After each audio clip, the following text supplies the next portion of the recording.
What I'm going to tell you this, and remember this, y'all record this right now.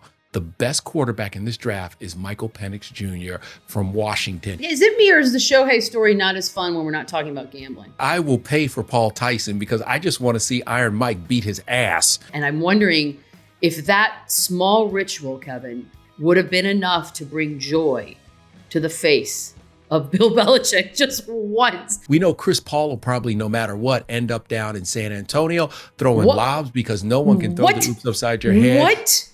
I would throw Taylor right over the top rope. I'd just be like, girl, get going. I'm sorry. I talk about you all day long. But good for her. She put out another album. It's another $1 billion in the bank. I can't knock her for that, but it ain't for me.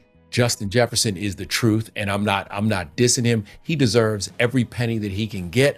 $34 million, though. I don't even understand the lines. Who's choosing whose team? One guy's Canadian, Kevin. He's Canadian. Yeah. What am I doing with that? As long as they can tape Joel Embiid up with an erector set on those legs, then he can stay and they could win. We're getting ripped off, basketball gods. There were a lot of moments where he got what I like to call Elton Brand points. And by the way, the fact that we have both Kim K and Taylor Swift and you're here today, I mean, this is just the trifecta. And I'm sorry. And we dropped Duran Duran. From Wondery, I'm Kevin Frazier. And I'm Michelle Beadle, and this is Over the Top.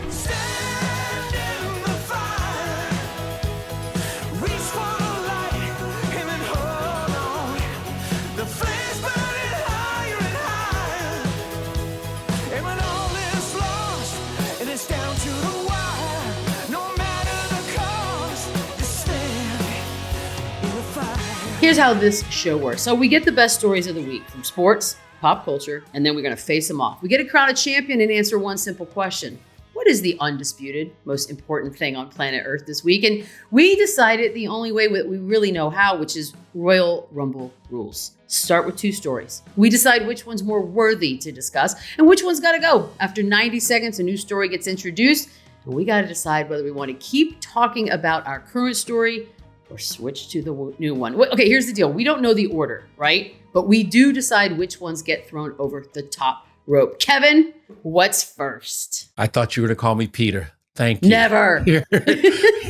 Here's our first topics of the day. It's officially NFL draft week, and somewhere on the Upper West Side, Peter Rosenberg is rolling his eyes. But draft geeks far and wide have their eyes laser focused on the quarterbacks. Draft experts and sports books are predicting as many as 5 could go in the first round. That's kind of scary. And over the weekend, Shohei Ohtani crushed his 5th home run of the season and the 176th of his MLB career. With that dinger, he now holds the home run record for a Japanese-born player in Major League Baseball. Are you taking the draft or Shohei? Is it me or is the Shohei story not as fun when we're not talking about gambling? Feels like it's lost some of its fun. There's that, and baseball is on the struggle bus right now. Let's be honest. Yeah. It's falling. And I don't know if it can get up. I'll be honest. Somebody has to go help baseball right now. Always. And if you're not mentioning Sadaharu O, the real home run king of all home run kings, who hit 868 home runs, then I don't want to hear about this. 868. Yeah, you know what? Shohei, over the top you go. We're going to talk draft, which, by the way, Kevin, if you know, it's painful for me to say that as well, because I am not a big draft nerd.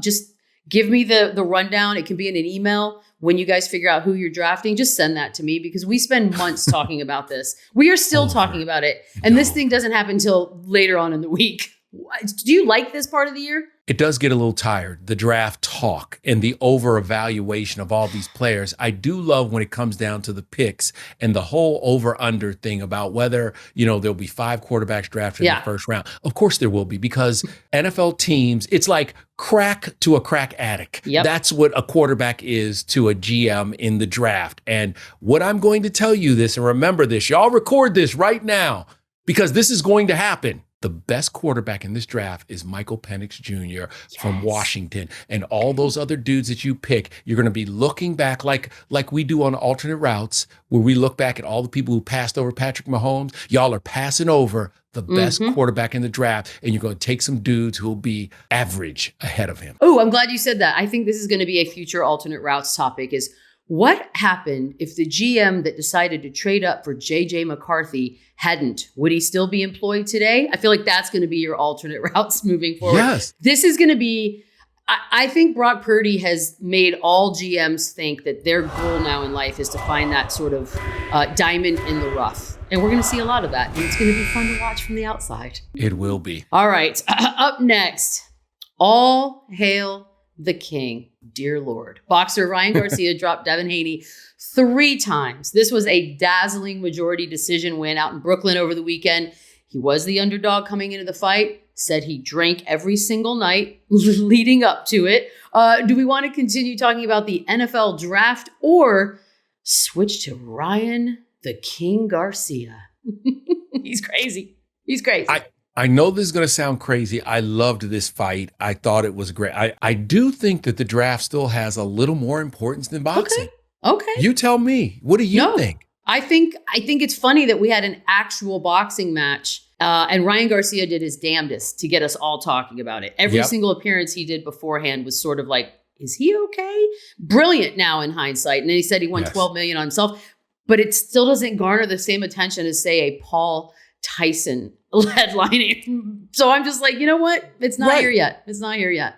I rock with you on that because I will pay for Paul Tyson because I just want to see Iron Mike beat his ass. I mean, an old man whoop his ass. But back to the NFL draft for a second. Ryan Garcia, you're going over the top. So Ryan Garcia is over the top and we're back to the NFL draft. And I just want to say, it'll be interesting to see if all those quarterbacks go or will there be receivers. I'm just telling you, if I'm the Vikings and you're going to lose Justin Jefferson, you better go ahead and draft Marvin Harrison Jr., take him with that pick, and don't waste it on a quarterback that you're going to get rid of in 2 years. Mark my words, 2 years, whoever they draft is gone, and they're singing a sad song in Minnesota, and there's somebody, coming out of retirement to play quarterback. Or maybe Aaron Rodgers ends up there. Oh, God.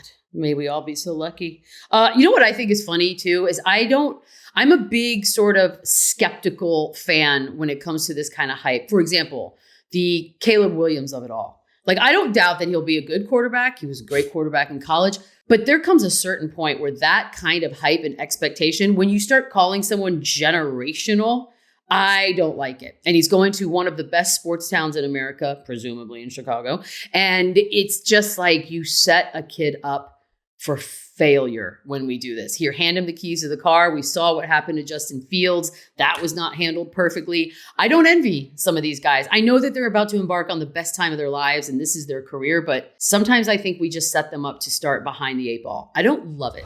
As a kid who loved the Chicago Bears when I was little, because I was a Gale Sears fan, and I actually went and froze my behind off to see them play the Green Bay Packers and Bart Starr get his hand broken in Soldier Field next to a trash can that was on fire. That's how I feel like where we're headed back to, a trash can that will be on fire. Because at USC, in what was an average year in the last year of the Pac-12, I didn't think Caleb really lit it up. And I will say again that Penix, to me, was the best quarterback in the conference. So I say now that you're putting a lot of pressure on a guy who is replacing Justin Field, who I thought was a really good, a decent quarterback on a really bad team. It doesn't matter who you are. If you put a good player in a bad situation, they're going to be bad. Yeah. So good luck with that. Up next, the Warriors are on the outside of the NBA playoffs looking in after a disappointing performance in the play-in, especially by Klay Thompson, who was 0 for 10. He couldn't hit the ocean. They lost to the Kings, and now some people are even saying that the Warriors dynasty is over. Do we want to continue talking about our current topic, or do we want to switch to the Warriors dynasty? You know, I feel like there will be plenty of reaction time to the draft afterwards. Maybe there'll be some big moves. Maybe there'll be some big draft night trades, although I'm not going to hold my breath. So I'm going to send the draft over the top, only because it's not some people have been saying the Warriors dynasty is done. I'm saying it's done. I think a lot of people are saying it's done. And I believe that if you're going to blow it up, I know this sounds crazy and talk me out of it, but then blow it up, because Steph's 36. Ask him if he'd be cool with it. Because I had somebody suggest the other day, and I thought this was interesting. What if Oklahoma City has all of these huge draft picks left? They've got an arsenal of them. What if they were to make a package deal with them? 6 of them, send them to Golden State. You give us Steph. Steph is sort of like the leader of this young squad who's got a bright, bright future. I don't know. And you start from scratch in Golden State because you're kind of stuck right now. Clay's not coming back. You did your stupid deal with Draymond. Nobody knows why. Is it over? I say it's over. I love what you just said, and I think that's a great idea because one of these teams that wants to win now, that has all these youngsters, could use both Clay. Clay could end up in Detroit. He could end up in Dallas. Dang. He could end up in Orlando. All those places are willing to overpay for Clay, who, by the way, is on his last leg, no pun intended. I love the idea of sending Steph someplace like OKC where he can work. We know Chris Paul will probably, no matter what, end up down in San Antonio throwing lobs because no one can throw the hoops upside your head. What? Why are you sending Wemby. Chris Paul to the Spurs? No.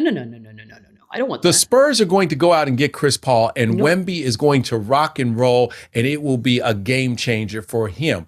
And here's the thing you have to understand, and I know it's sacrilege, and it's been such good times in Golden State. You still have kind of a player in Wiggins, and you will have Draymond, and you fight through it. You take a couple of years to draft and trade because they can trade and get a superstar there. So they should make moves that can bring someone in, because at 36, here's what starts to happen. Anybody who's ever played basketball knows that right around 36, all of a sudden them 21-year-olds get like doubly as fast. And I love Steph.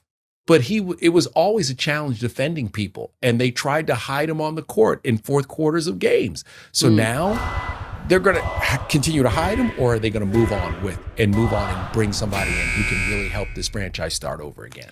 It is sacrilegious to think about all of those guys in potentially different uniforms, but unfortunately, this is it. And if you don't think the age catches up with you, keep your eye on the Anthony Edwards, Kevin Durant fun that we're going to be having through the rest of the first round of the playoffs. That's the difference, ladies and gentlemen. Ant is scary. He's so got all the energy. Up next, oh dear, known workaholic Bill Belichick showed up on the Pat McAfee show. Shockingly, this is kind of weird. He revealed that he's never, ever had a cup of coffee. Do we continue talking about the Warriors dynasty being dead, or switch to the fact that the man doesn't like caffeine, Kevin? I think it's time to throw the Warriors over the top rope. Fine by me. I love them, and we'll see them next season. We'll see what you do. And I love, again, the idea of Steph landing in OKC. That might have been the best suggestion I've heard. That's what I thought. It wasn't even mine. But can we talk about this no coffee thing? Now it explains all those press conferences where he had the one-word answers, where he didn't want to talk to anybody, where it looked like he had barely woken up in the morning. He was like barely awake. Grumpy. I understand everything now. I get it. Grumpy. That's why he's so damn grumpy. Full disclosure, I am relatively new to the world of drinking coffee. I'm 48 years old, and I only started drinking coffee, maybe like really drinking it almost every day, a year and a half ago, perhaps. So I didn't really ever need it. I don't even know that I need it now. I like the tradition. I like the ritual of waking up and making it. And I'm wondering if that small ritual, Kevin, would have been enough to bring joy to the face of Bill Belichick just once, like a cappuccino, maybe a latte, something. No, you could make him anything. I don't think it would have. And it's very funny you talk about, not drinking coffee, because I never really drank coffee until I was working at Fox Sports, and we had to do the midnight news. And I would go on, and I started drinking coffee. And then these guys sent me this stuff called Balls, BAWLZ. Okay. And not long after that, I got Bell's palsy. So that's all I'm going to say. I'm sorry, Kevin, is balls code for cocaine? You just tell me. No. Okay, I'm telling you, it was a real drink that came in a dark blue bottle called Balls. So I understand maybe why he passed on the coffee, because, once you get addicted, it's a slippery slope. Headaches. Oh, boy. No. Here we go. Taylor Swift dropped her new album, The Tortured Poets Department, with 31 new tracks, including Thank You, AI Me. Oh, God. A thinly veiled clapback at Kim K for her part in that whole Kanye phone conversation, tape release controversy that led to the video and all the craziness. Now, in a normal world, because this is my life and what I do every day, I would throw Taylor right over the top rope. I'd just be like, girl, get going. I'm sorry. I talk about you all day long. You really do. But I have no more stamina for coffee and Bill Belichick. So we're going to dance into this little fire called Taylor Swift. And we're going to talk about what in the world is going on. So, sorry, Bill Belichick, you're over the rope. Wow, this was like a Sophie's choice. It really These was. are the two options going up against each other. Here's the thing. I know I have to tread lightly here because I do want to live. No, be real. Be real. More years. Be you. You have never not been you. I know look, she's getting bad reviews for the album. So I can hide behind that, right? But it's gotten to the point where the Swifties are so insane and so mad that there are reviews being put out without bylines because of fear that the author of the reviews is going to get absolutely crushed, which is absurd.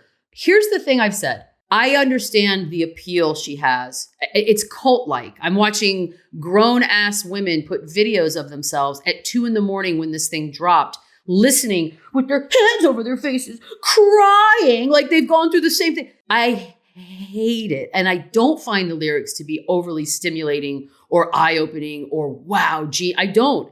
But good for her. She put out another album. It's another $1 billion in the bank. I can't knock her for that, but it ain't for me. I think that she is an incredible performer. And she has done something that I never thought I'd see in our lifetime. Someone galvanize women who don't watch the NFL. I know that there are a lot of women who do watch the NFL, the largest growing audience, but she galvanized those women who didn't give a damn about the NFL and somehow made them watch football and care to watch her, which is the wildest thing I've ever seen, but everybody takes the ratings, and so we have to shut up and enjoy it.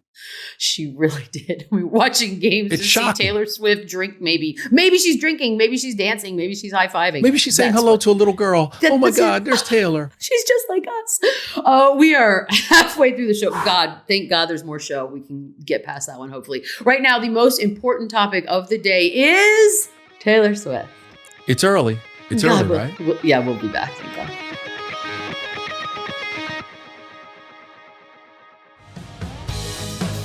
Welcome back to Over the Top. So Tay-Tay is on top right now, Kevin. Yeah. But thankfully we have another half a show. What's our next one? All right, let's take a look. Up next, the NBA's end of season award finalists dropped, and there are some very interesting nominees, including Wemby versus Chet for Rookie of the Year, SGA in the hunt for MVP, along with the Joker and Luka, and Wemby could be the Defensive Player of the Year, making him the first player in NBA history to be selected as a finalist for both Defensive Player of the Year and Rookie of the Year. Do we want to continue with our current topic, Taylor Swift, or switch to the end of the season finalists? And before we say anything, can I just say, everyone, if you get a chance, please go and watch the Duran Duran video, the Duran Duran documentary on Netflix, because Nick Rhodes looks just like Kim K at a certain point. Okay, anyway, let's keep moving. You know what? By the way, the fact that we have both Kim K and Taylor Swift and you're here today, I mean, this is just the trifecta. And I'm sorry. And we dropped Duran Duran? I know, it followed you, and I'm so sorry, but I will watch anything Duran Duran. Yes, please. All right, so good. Get over there. Over the top they go. We got the awards. This award season is kind of awesome. And I say that because obviously Wemby being the Rookie of the Year for me is great. The fact that he's even being talked about as Defensive Player of the Year is fantastic. But weirdly enough, it's the MVP race that was 100% Embiid's till he got hurt. Then it was 1,000% Joker's.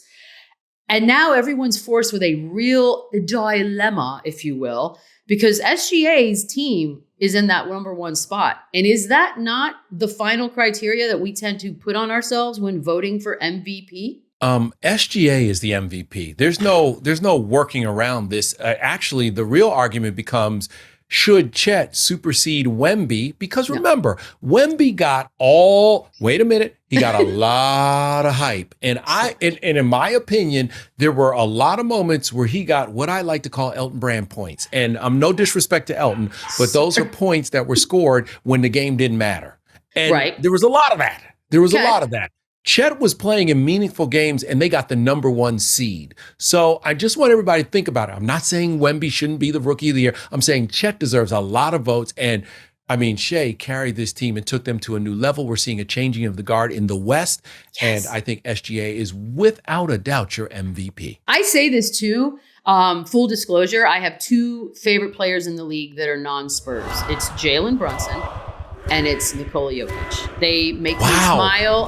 They are, And it's obviously having to do a lot with personality as well, of what they can do on the court. Did you grow up watching old men play basketball? Is that what it is? Like you were down at the courts or the old man league, the 50 and over league, and that's why you enjoy those two so much? They're just like, they're fun. I mean, look, if I'm paying money to watch, it's still probably Ja Morant, but as we know, I didn't get to do that. Sure. Right. So for me to sit here and go, man, it's SGA's award. Only thing that worries me, Kev, is that I think a lot of the people who vote for these awards already made up their minds and stubbornly won't revisit it, even though now that the final numbers came through for the regular season. Yeah. SGA, I'm with you. SGA should be the MVP. Up next, Nelly Korda comes from a family of successful athletes. She's heading towards her own big moment. Over the weekend, it was her 5th LPGA win in a row. 5th. One more. She's going to have the record for most LPGA tournament wins in a row. So do we continue talking about award season over in the league or switch to Ms. Korda? So I'm going to blow your mind and I'm going to say I want to talk about Nelly Korda. Okay. And here's why, because this will be a record. If she wins another tournament, it'll be a record for all of golf, not just women's golf, but all of golf, 6 tournaments in a row. And also when you look at her family, her brother Sebastian is on the tour right now. When I say tour, I mean tennis. He has stayed in the family business because, of course, his dad is Peter Korda, who was a great tennis player back in the day. But I think the most important thing is to look at how we are celebrating women's sports and finally recognizing that sports is sports. And if you love sports, then you love great sports moments. And this is what I hate when I hear people talk about, well, I love sports, but I only watch baseball and football. Well, then, damn it, you don't love sports. You love baseball and football. And so I love this moment. I love celebrating all the women, and from basketball to the draft to now Nelly Korda, I love it. Now, let me ask you this. If Nelly were to go to a Top Golf, say, and practice her swing, maybe she's changing things up a bit, how long before a dude goes over there and tells her how to do it? Like 6 minutes. No. But let me just say this. The first dude who sees Nelly swing is going to be like, I'm going to move. Most guys are going to move out of the way because you don't want to mess with her swing is such a beautiful thing, but her short game is incredible. And so, I mean, that's the thing. We're seeing the ascendancy of a Tiger-esque moment in women's golf. And I hope that everybody stops for a second and watches it this weekend, because if she wins again, it's really, really hard to win in tennis and golf. And she has run 5 off straight, including a major. Come on now, back up, y'all. That's Enjoy Nelly actually, Korda. because if men did that, like 5 in a row, 6 in a row, my God, it'd be top of everything. It would be everywhere. How is this not everywhere? No, you're right. Okay. I didn't know. And I'm a woman. I'm the worst. Come on. All right. Up next, some big name wide receivers are bound to shake up NFL draft weekend, but we're not talking about the hot prospects like Marvin Harrison Jr. or Malik Neighbors. More like the disgruntled guys. CeeDee Lamb, Justin Jefferson, who wants a new contract, Cortland Sutton, who are currently holding out from their team spring's OTAs. Plus, let's not forget about T. Higgins and Brandon Ayuk. Also want new deals leading to rampant draft night trade speculation. Do you want to talk receivers or you want to talk women's sports? I mean, receivers holding out and being difficult. Although maybe this is for good reason.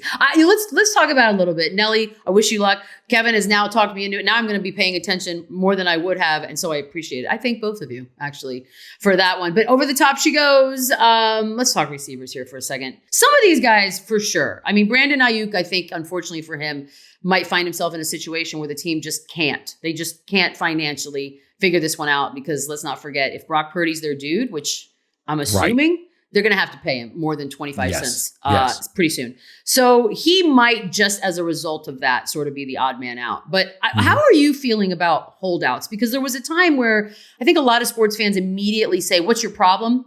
But as you get older, you start to realize, no, sometimes this is your only leverage. This is your only leverage. And also, look, you have to look at the market. I think Justin Jefferson is looking at the market. He wants Bosa money. He wants $34 million a year. And I mean, the highest paid receiver right now is right around $24 million a year. So should he get that kind of love and that kind of cash? I don't know, but the Minnesota Vikings swear they're going to pay for him. If I'm the Minnesota Vikings, I draft Marvin Harrison Jr., I trade him for a good quarterback, and I move like that on draft night. But Okay. Justin Jefferson is the truth, and I'm not dissing him. He deserves every penny that he can get. $34 million, though, is a lot of money. And I know that the Minnesota GM has said that he is the best non-quarterback out there. Okay. Yeah. 34 million? 34. That's a lot. 34? That's a lot. Although I don't know if you saw him courtside at the Timberwolves game 1, but the jacket he was rocking, he's spending it well. Okay, because that jacket was spicy. It was bedazzled. It was everything. It was the moment. Yes, it was. Yes, it was. Yes, it was. Up next, we got the hip hop beef, by the way, has literally carried from week to week because I guess we're in the season. It's past Drake, Kendrick, and J. Cole. Now we got Quavo, Chris Brown's out there dropping the Weakest Link diss track, which the ball's on that guy, calling Quavo the worst member of the Migos and boasting that he's slept with Quavo's girl while they were dating. Boys, do we continue talking about the receivers who may or may not shake things up or switch to this beef season? I do want to talk about the beef for a second because I do want to explain to folks what is really going down in the world. So, sorry, receivers, you're going over the top. But carefully, you all have a lot to play. Gently, for. right, gently. Ankles. I want to say this.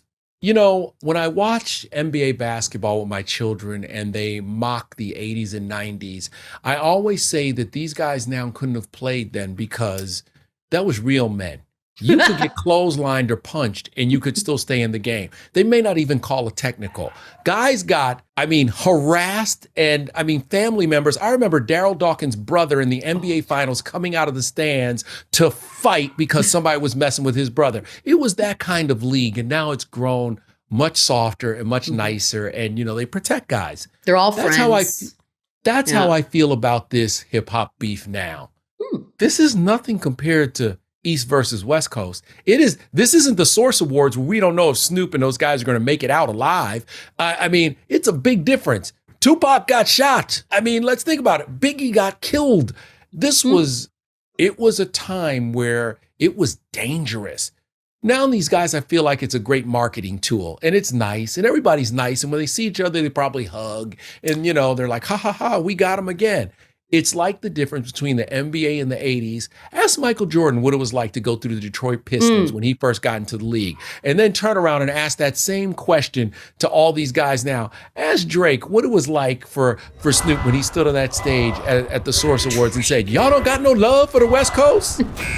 Drake. I don't know if Drake. I don't even get, honestly, I don't even get it. All I know is that when I see Chris Brown entering the equation, I say to myself, Chris Brown, we're never going to forget Grammy night when Rihanna didn't show up because you beat the crap out of her. So no offense to anyone, but maybe we sit these beefs out, Chris Brown. Maybe. I don't understand the beefs. I don't get it. Remember how the beat, it was geographic. Nice. It was geographic. It was, I don't even understand the lines. Who's choosing whose team? One guy's Canadian, Kevin. He's Canadian. Yeah. What am I doing with that? The LA guy is mad at the Canadian because he said that it's the big three, and then it's just Big Me, and then it's just J. Cole. The New York guy is trying to get out of it, and now in jumps the Chicago guy and Kanye, and here comes Chris Brown, the Georgia guy, now and transplant in California. It used to be easy. East Coast versus West Coast. I can't pick a side. No. Damn. Make it easy for us. All right, up next, the NBA playoffs are underway, and despite no Kawhi, no Giannis, no Jimmy, no Zion, no Randall, and a barely functional Embiid, one can't help but think how the title odds this year might be different if everyone was healthy. You could say there's some pretty fascinating alternate routes. Wait, is that an Easter egg? Is that what they call them? Did you see that? Is that what that is? Are you Taylor Swift right now? Did you notice my alternate route? Right Who are you? My alternate route. Okay. Nailed it. Okay, so what do you think? What do you think? I can't. I don't. For me to continue to talk about this beef season would really just be humorous at best. Yeah.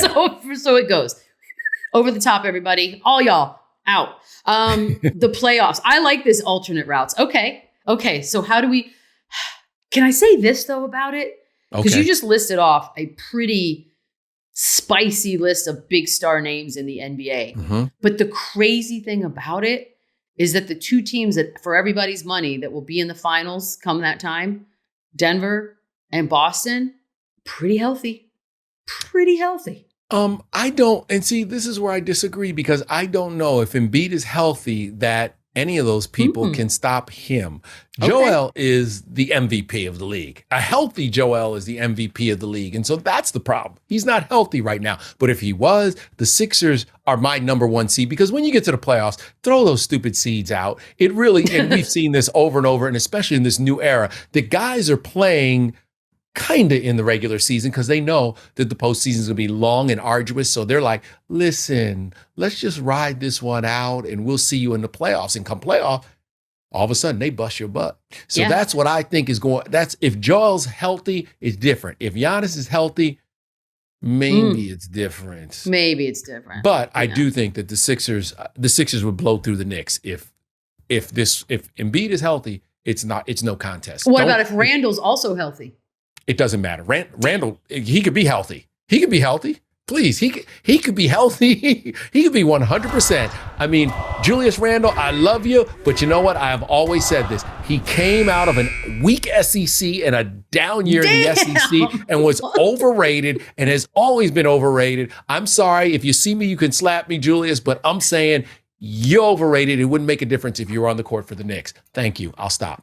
Now, I mean, first of all, I disagree. I think New York would have won regardless. But I'm with you on the fact that we're getting ripped off in a lot of these things. And that whole regular season only matters kind of bit Miami in the butt because no Jimmy Butler, no nothing. Up next, former number 2 overall pick, Zach Wilson. He's leaving the Jets behind. He's joining a QB room with Jarrett Stidham, you know, that guy, for the Denver Broncos, being traded on Monday. Do we continue talking about the NBA playoffs or switch to Zach Wilson and a fresh new start? As much as I do want to say that, you know, Zach can go out to Denver and what they gave up for him is mind blowing. They had to give Zach and a 7th round pick to just get back a 6th round pick. I know. So when you say that, you have to just throw him over the top. You got to get rid of him. Go back to the NBA playoffs. Because I mean, if the Jets thought you were that much trash, I mean, the Jets treated him like trash. Garbage. Like they were like, hey, will you take out our trash? We'll give you a pick and this guy for a lesser pick. Poor kid. The psychological damage will be studied for decades in this one. He was absolutely ruined. But yes, back to the playoffs. We go, sorry, Zach, over the time. You got to go. Do you have Denver and Boston in the final, by the way? Like from what you've seen so far? By the way, I do not. And okay. and let me just tell you why. Because we don't know that everybody's going to make it through healthy. And while I love Denver and the team that they have built, and they are loaded, we forget about, you know, all the other guys. Forget about Joker. And they're loaded. But this is my thing. I'm very curious to see how the West shakes out. Can the Phoenix Suns pull it together and get their act in? I mean, can the Phoenix Suns get it together in time to actually do some damage? Meanwhile, in the East, as long as they can like tape Joel Embiid up with an erector set on those legs, then he can stay and they could win. I mean, I think that Philly is a really, really good team. Tyrese Maxey. I love Tyrese Maxey. Kelly Oubre. I mean, look, when they go back to Philly, it's going to be loud, it's going to be raucous. But I do think the sort of day-to-day unknown of Joel Embiid. I mean, you're literally waking up as a team, as an organization with how's Joel feeling today? Every day. Every single day. And that is, agree. And I hate it personally because I love Joel Embiid and I love watching him play. And once again, we're getting ripped off, basketball gods, completely. Why are these guys like peanut brittle? I know. What happened? I don't know. Back in the day, Willis Reed had torn ACL and he came out for warm-ups and ran up and down the court 4 or 5 times. I mean, let's just be honest. I mean, guys used to play, and they just put tape on it. Tape and like an ace bandage. And they'd be like, go out there, buddy. Here's some Red Hot and hopefully you can make it through. You'll be fine. You'll have a beer after the game. You won't even know. You'll forget about it. Smoke a cigar. Everything will be good. That's it. Listen, that's 90 seconds, which means we've come to a decision, allegedly. And new, undisputed, most important thing on the planet Earth this week is NBA playoffs. And I think we got that right. And it's right? the old. Oh, do you see how we did that? By the way, that kind of like we didn't know and we still got it. We got it right. I'm not even asking the question. There's got no doubt it we right. got it right. There's nothing else going on right now. I'm sorry. Sorry, NFL draft. It's the NBA playoffs. And by the way, that's next week's noise, because I think there's going to be a lot of movement during the NFL draft. Lord knows. Maybe Zach Wilson will find his way to the what's the new league? The XFL and the That's what I thought. And the what is that league that now comes on and nobody watches? UFL, which by the way was all over my television this weekend. Absolutely not. And did you watch it at all? No, I did not. There was a lot of basketball I needed to watch. That's in between the basketball games. I watched the Clasico because anytime Barcelona and Real Madrid play, it's worth talking about. Better. And in between that, I watched a Duran documentary before I would watch the UFL. I just refuse. You know what? When you come back, we're going to do an entire episode of the things we would watch before we would watch the UFL. It's going to be a 30-minute show. Yeah. Sorry, Rock. There's a lot. All right, that's it for us. Tune in next week to determine the only thing you need to care about and what goes over the top.